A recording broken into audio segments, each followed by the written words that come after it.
The village of Oru was a joyful and peaceful place.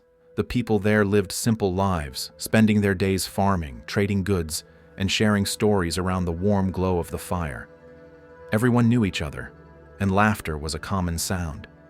But everything changed when the whispers began to fill the air. At first, the whispers were soft and hardly noticeable, carried gently by the evening breeze. People thought little of it, dismissing it as nothing more than the wind. However, as days went by, the whispers grew clearer and more distinct, murmuring strange words that no one could understand. It was unsettling but still manageable. That is, until the disappearances started. Every disappearance had one thing in common. It always happened at midnight.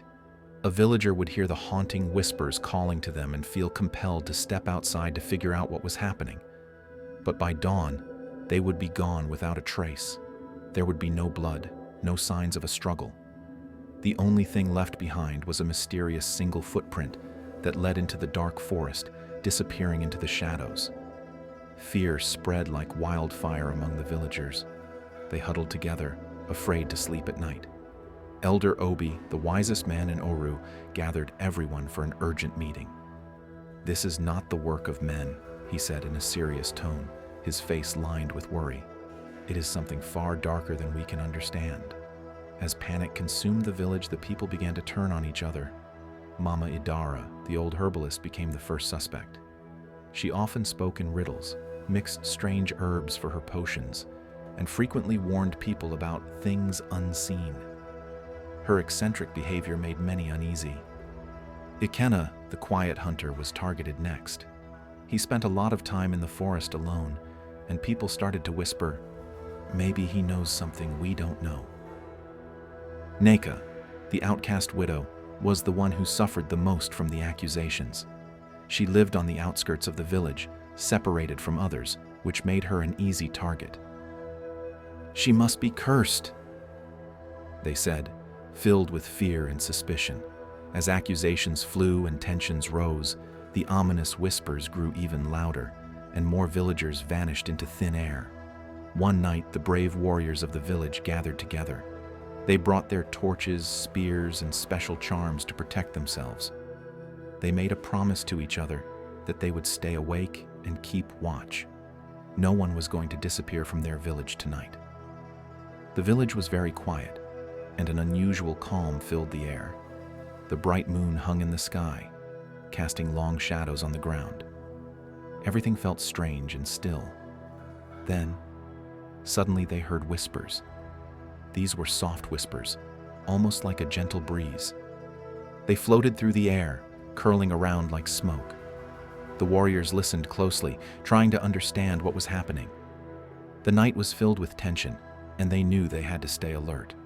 The warriors held tightly to their weapons, trying hard to ignore the strange sounds calling to them. Suddenly, there was movement. A shadow stepped out from the chief's hut. The warriors stopped in their tracks. It wasn't Mama Idara, it wasn't Ikenna, it wasn't Neka, it was Chief Obele. His skin shone in the light, shifting between a human look and something strange and dark.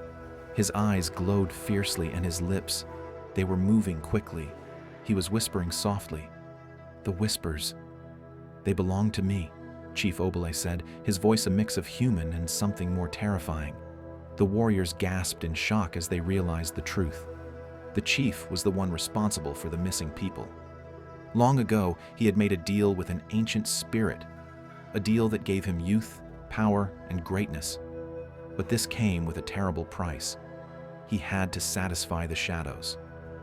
Every month, the spirit demanded a soul. This meant that the chief had been sacrificing his own people. "Why do you think there are no old chiefs?" he mocked. "To keep power, power needs sacrifice."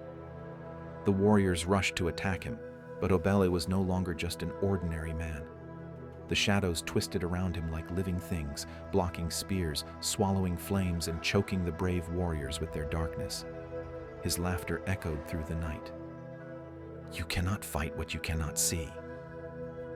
But the village elders were ready for him. Elder Obi stepped forward, holding an ancient charm tightly. "Your soul is tied to darkness, Obele, but darkness will always consume its own," he shouted. He tossed the charm at the chief. As soon as it touched him, the screams of Chief Obele filled the night. The shadows that swirled around him screamed as if they had their own feelings, twisting and wriggling as they turned against the man who had once served them. The villagers watched in fear as the chief was pulled into the darkness. And then there was silence. The whispers faded away. By morning, the village was free from the chief's dark influence. But no one dared to speak about what had happened. The chief's hut was set on fire, and people forgot his name. It was like he was never there at all. However, late at night, when the wind blew in a certain way, some people said they could still hear a soft whisper. They hoped the whisper would never say their name. It filled them with fear, and they prayed that it would stay away from them.